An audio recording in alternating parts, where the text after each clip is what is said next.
10 ամսական ձագուկը, որ ամեն օր ժպտում է ինձ, սա հաղթանակ էր ինքս իմ վրա առաջին հերթին։ Խելագար ռիթմ, ասենք, եկեք պարզ խոսենք, 40 տարեկան, մինչև 40 տարեկան ինչ է իրանում այ աղջիկ ջան։ Երկանում սենալով մայրանալ, ինչն էր որ։ Հա, այսինքն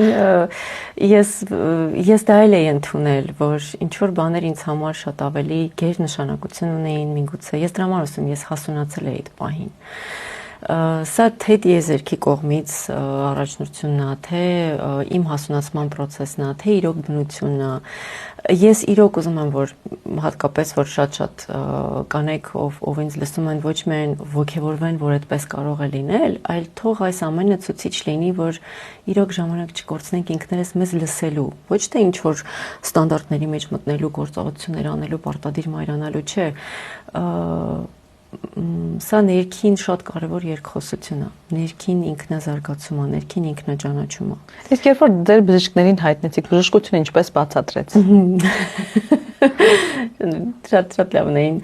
Մարդիկ կային, որ ճիշտն ասած